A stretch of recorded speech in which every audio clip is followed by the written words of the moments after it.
Okay, good morning everyone.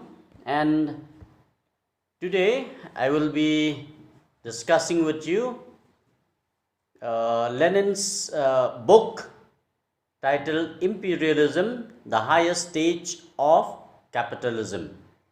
So, before we begin, Lenin wrote this book in 1916, and 1916 means he wrote this book in the middle of the carnage or the ongoing conflict of the First World War. So basically, why did Lenin write this text? That is very important for us to understand. And what does he imply through his arguments in this particular text? These are two important things that we are going to discuss today. So I believe that you will take note of the important points that we are going to discuss here in brief. Although this text, if we discuss in detail, it will take us a little bit of time, but we will only discuss few important points. So as I said, this book was written in 1916 in the middle of the carnage of the First World War. And why did Lenin write this text?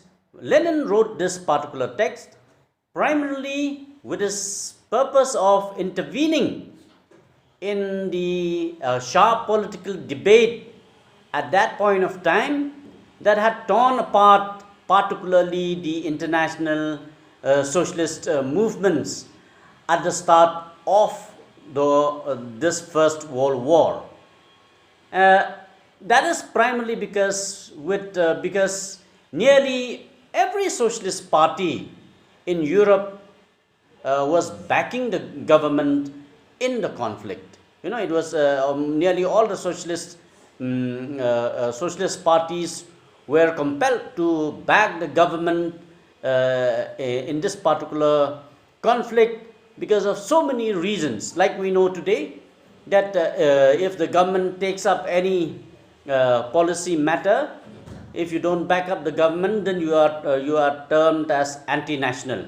So similarly, even during the First World War, that was the kind of situation that the socialists were facing within their own parliaments. So therefore, this pamphlet, as I said, was an intervention in this particular conflicting ideological debates as well. So therefore, what made this into what made Lenin to intervene in such a political debate? Basically, because when the war was declared in 1914, as I said earlier, many socialist parties were compelled to back the government. So socialists in German parliament voted unanimously to fund this particular war campaign by its own government. And they argued that that was primarily to defend their own civilization. Particularly in order to defend their own civilization against the despotism of the Russian Tsar. Meanwhile, even the French socialists, they said that it was important for them to defend the revolutionary France. The revolutionary France against the Prussian military or militarism, and so on and so forth. Across the board. So you can say that there was a major sort of consensus that goes against the ideology for which the socialists should have remained, that is to stay away from the war. So in Russia, Lenin's Bolshevik party was one of the very few socialist organizations, you can say, that maintained principled opposition to its government.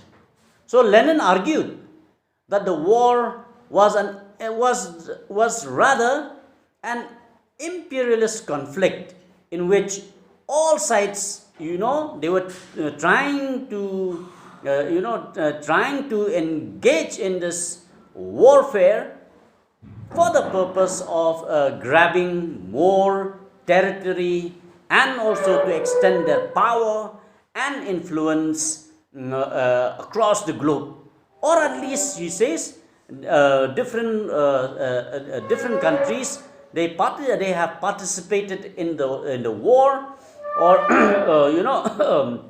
in this particular conflict, at least to hang on to territories to which they had no rights in the first place. So every country, they are participating in this war because either they want to expand their territory, either they want to have influence in other countries, or because they are interested in holding on to the territories that they might have captured at some point of time and to which they have no right in the first place. So this is the concern that Lenin was actually having. Lenin's main goal in this particular text, Imperialism, the highest stage of capitalism, was also to show how the colonial expansion and imperialist rivalry in the late 19th and the early 20th century, he says, were rooted in actually the profound nature in profound changes in the nature of capitalism during that particular time. He says this is happening because capitalism has transformed itself, because the nature of capitalism is gradually changing, from one of capitalism which was mainly concerned about the demand and supply of commodities, into capitalism which is concentrated in the demand and supply of capital. That's why he called imperialism at the beginning of the 20th century as a stage of capitalism. So, which means that imperialism,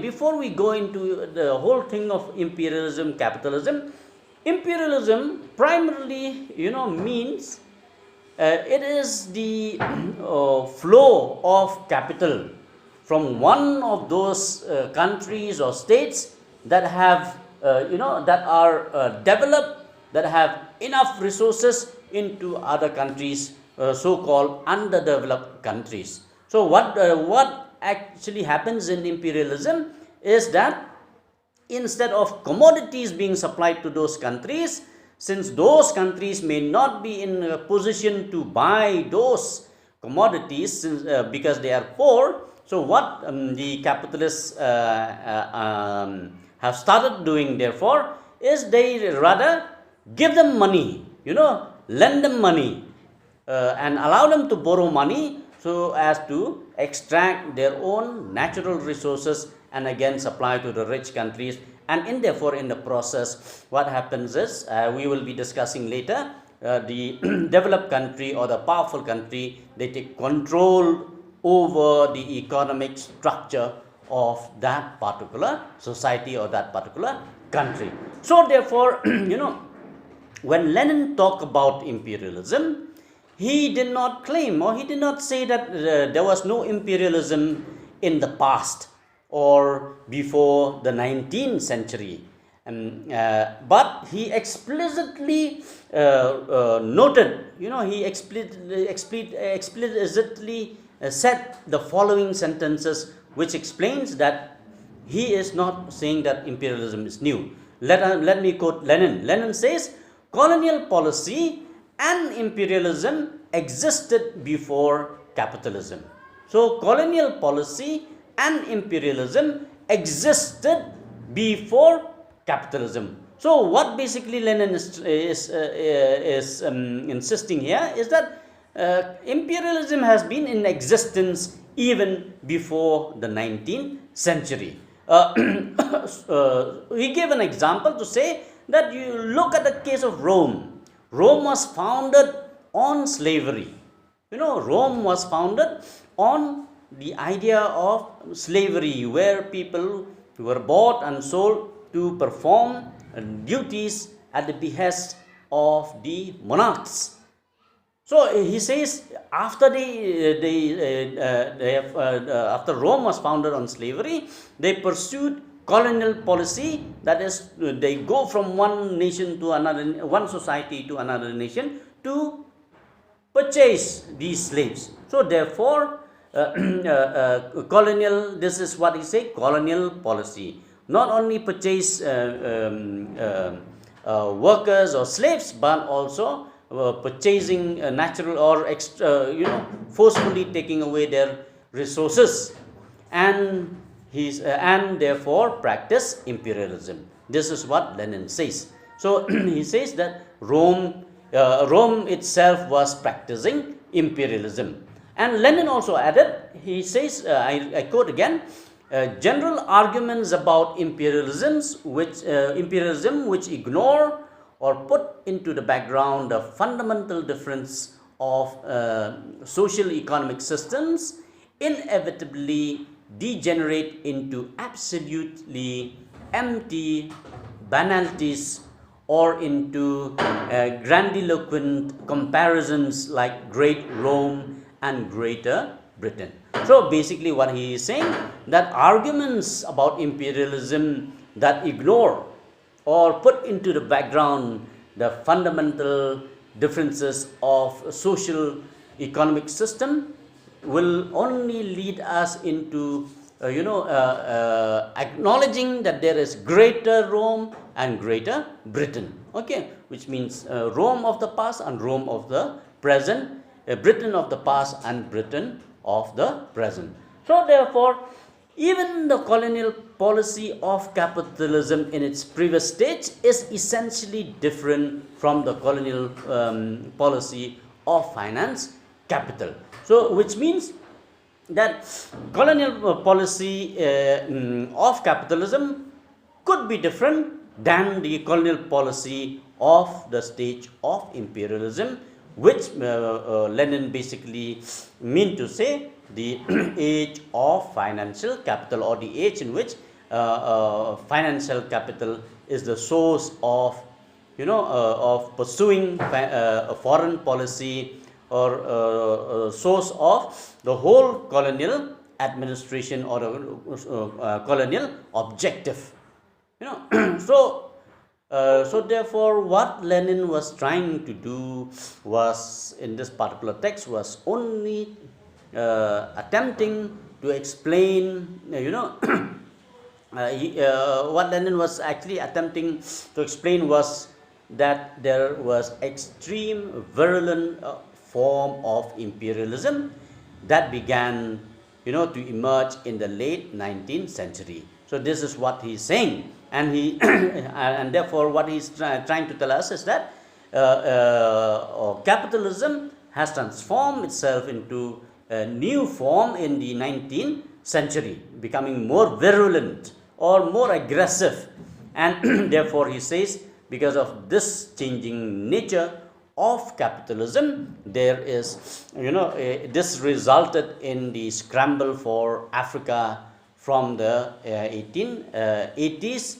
and the increasing tension between the major powers that eventually led to World War.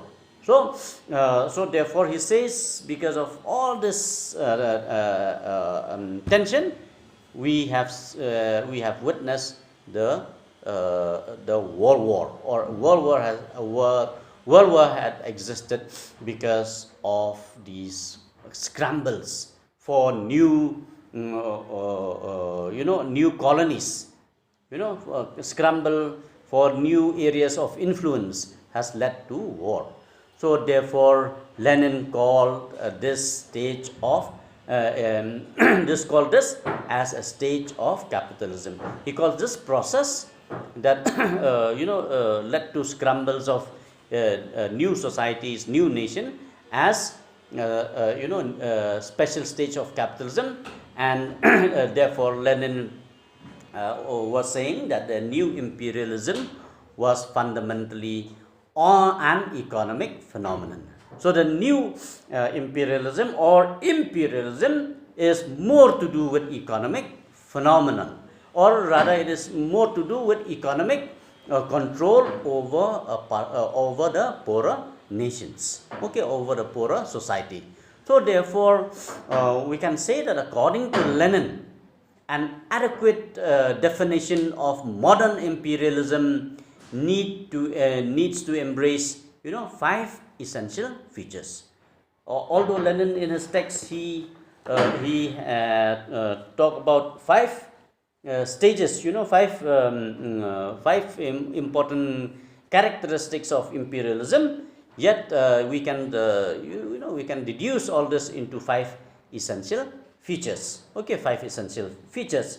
In the text, let me go to the text first. In the text, Lenin divided his text into, as I said, 10 sub theme, and that is number one, concentration of production and monopoly. Concentration of production and monopoly, or and monopolies, you can say. Then number two is banks and their new role. Then third is finance capital and financial oligarchy. Then fourth, export of capital. You will see this in the text, in this original text. Fourth is export of capital. Fifth is, he says, this imperialism leads to the division of the world among the capitalist associations. And sixth, he says, then this will lead to the division of the world among the great powers. And in seventh sub-themes, he talk about imperialism as special stage of capitalism.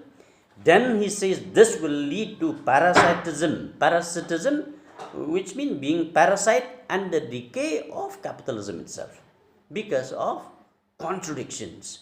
Because of contradictions. And the 9, he talk of the critique of imperialism, and in the 10, he talk of the place of imperialism in history. The place of imperialism in history. So as I said, first of all, in Lenin's understanding, what is imperialism? The first and the most important for Lenin is the concentration of production and monopolies. The concentration of production and monopolies. So therefore, this is very important stage, and he tries to explain this by saying that what happens is, what these capitalists try to do is gradually, in the process of capturing influences and power, what they try to do is they try to extract all the natural resources from everywhere. That was what happened during the colonialism, and they will therefore concentrate production, production of certain things in their own territory, within their own territory. So we know that during the British colonialism in India, all the cotton were taken away from India, all the sugar mills were controlled by the British in India, all the even in Africa, the tea industry, controlled by British, but these were taken to their own land, and then those products or commodities were sold back in our own areas. And therefore this, he says, this intentionally the capitalists did in order to create monopoly, which means they will be the only one who will be having monopoly over that particular resources. So as I said, 5 essential features. So let us talk about this first essential feature. He says, as I said, from his sub-theme, the concentration of production and capital developed to, he says, this developed to such a high state that it had created monopoly which play a decisive role in the economic life. So since there is concentration of production, we have seen examples of all this, at some point of time, manufacturing of vehicles was concentrated in the United States of America. So you have the Ford company, which was the most dominant, motor, motor industry across the globe, including India. So if you want vehicles, you buy it from Ford, or otherwise you will not get vehicles. So that is the first stage and the most important stage. And and capital is being developed to such a high state that, with the concentration of production, money comes in, and this money or the capital is also concentrated in one place. It is concentrated in one place, and therefore this plays a very decisive role in the economic life of all other colonies, of all other parts of the world. So this is what Lenin is saying. The second important features, I'm cutting this lecture short, otherwise it will take 2-3 classes. The second important feature is the merging of bank capital with industrial capital. Like Lenin pointed out, he says that after this concentration of production and monopoly, then there emerged the banking system. And these banking system, they play new role. What role do they play? Since some powerful countries, they have all the resources.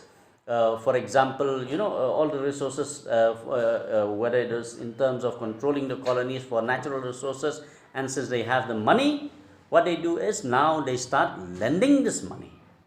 So money or bank or financial institution, they play new important role, new important role of the banking system. And therefore he says this is the process in which there is the merging of bank capital with industrial capital. So therefore industrial firms, they link themselves or they associate themselves with the banks, where the bank finance their production, and and therefore this he says is lead to the creation, on the basis of this, it lead to the creation of what is known as financial capital, which means if you need earlier if you need commodity, you buy from us. Now you have natural resources, if you need money, you take it from us. If you want money to start your industries, you take it from us, and this, he says, leads to financial oligarchy. So he is finance capital and financial oligarchy. So what happens is, through finance capital, now since the countries they are giving money, or they are lending financial help to other countries, so indirectly they also control the political, the cultural and social life of those colonies or all of those societies. So this finance capital also lead to financial oligarchy. And now gradually what happens is, these powerful countries, they control the flow of money to that particular nation or particular society. Because if you have taken some money from one country, they will put condition in which you may not be in a position to also borrow from other countries. So this leads to financial oligarchy. This is what Lenin is saying in very simple term.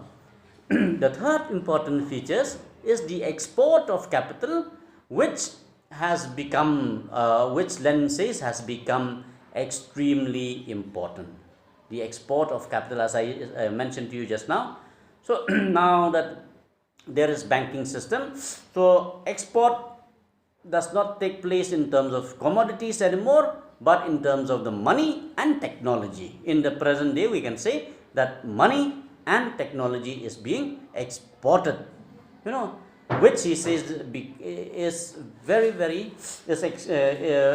extremely important, as this is distinguished from the export of commodities. So export of capital, and therefore with this happening, with the export of capital taking place, he say, Lenin says that certainly this has led to the formation of international capitalist monopolies. First of all, international capitalist associations, like the formation of international institutions, in the form of International Monetary Fund, World Bank, Asian Bank, European Union, and so on and so forth. These, he says, are nothing but the institution for organizing as to where money should flow. Those who have influence in the IMF, they will decide where this money should go. And if their money goes to any particular nation, then conditions of how these societies should be developed is being set by them or by these sponsoring capitalists. So therefore, he says this. The formation of international capitalist monopolies then take place. They now then monopolize the flow, or not anymore of commodity, but the flow of capital.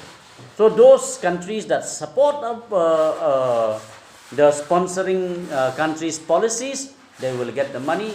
Those who are against them, they will not get the money, or they may be robbed of their own existing natural resources and financial capability. So, so therefore, this formation of the international capitalist monopoly is being shared by the capitalist world. Okay. So therefore, the division of the world among capitalist association, they will share among themselves. Like we have seen in the Cold War, so two powerful nations, they control the whole globe, or the whole world. Okay. The fifth important features, Lenin says, is the territorial division of the world among the greatest capitalist powers. So creation of great power zone, like we have seen the US and the USSR. So they will decide, they will determine the territorial division of the world, of the whole world. So they will say, since these countries are supporting us, they are our partners. And since other countries are supporting the USSR, then those are the partners of the USSR. So these are the five important features of imperialism. And therefore, Lenin says that in such a scenario, we can. He says that imperialism has become a special stage of capitalism. It has become a special stage of capitalism, and this unfortunately will lead to parasitism and the decay of capitalism itself. Because with monopoly, Lenin says, with monopoly, with concentration of production, then the whole principle of competition, which is the primary features of capitalism, will die. It will decay. So therefore, this will lead to parasitism. What happens is, those countries, therefore, they will depend on the powerful capitalist societies, and those nations, therefore, they will be robbed of the culture of competition, because what happened is, those countries, instead of using their natural resources, hard work, to develop their own societies, they will be dependent on the capitalist society, and therefore, and since the capitalist society, they have developed monopoly, this will lead to the decay of capitalism itself. So therefore, all this will lead to the to what kind of place imperialism will take in history. Okay. So therefore, although we have seen these five important features, it is also important for us to understand that some of these features have to be taken carefully, while others, and seen as more important than others. because some are more fundamental to the idea of imperialism itself, and some maybe not. For example, the integration of industrial and banking capital, of course, was certainly important aspect, especially in German capitalism in the 19 or in the 20th in the early 20th century. But at the same time, far less developed countries such as Britain, may have less impact of all this. So, so therefore, also we must see that it may be true that all major capitalist power, they have become net exporters of capital, and they have invested more, and this was flowing, especially in countries like with countries like the United States and Japan, where the flow of capital from these nations to other nations was very dominant at that point of time. But it is also to be seen that other countries may have participated in this, or may have not participated so much more aggressively than they did. Okay, so so even Lenin himself, he says that the most important features of imperialism was the first stage itself, the concentration of of production. He says, and I quote, "If it were necessary to give the briefest possible definition of imperialism, we should have to say that imperialism is the monopoly stage of capitalism." So this is the most important feature according to Lenin. That is, he says, if it were necessary to give the briefest possible definition of imperialism, we should have to say that imperialism is the monopoly stage of capitalism. So, so this is important to Lenin. This is very important to our understanding of imperialism itself. So, Lenin's argument basically was that rivalries and wars between capitalist powers. He says this happened because this is inherent in capitalism's basic features, that is the tendency for the capital to become more centralized and concentrated, or rather, for the this is important because for the dominant capitalist firm to acquire monopoly, they have to engage in this kind of conflict, or even if they want near monopoly, they have to engage in this kind of conflict, especially to control the national economy. So, so therefore, let me not put too much of too much into this. But what Lenin is trying to say is that competition certainly lead to concentration and centralization of capital, and this certainly will lead to monopoly, and monopoly and all other things will definitely change the nature of capitalism into imperialism, or rather from one of supplying commodity to the supplying of capital, and therefore the formation of bank capitals, banking system, and the role that they play, and all these things are actually what Lenin is trying to tell us. So therefore,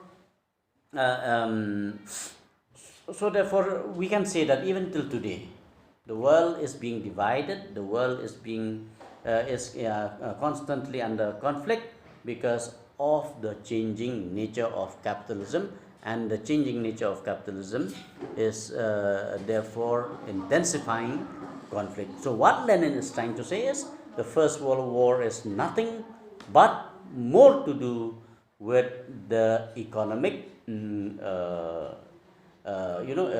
economic imperialism that is taking place between rivalries in order to have control over the political structure of the poorer nations. So as I said, there is scrambles by the powerful nation in order to be able to control the the poorer nations or the underdeveloped nations. So imperialism is the highest stage of capitalism. So I stop here. Thank you very much.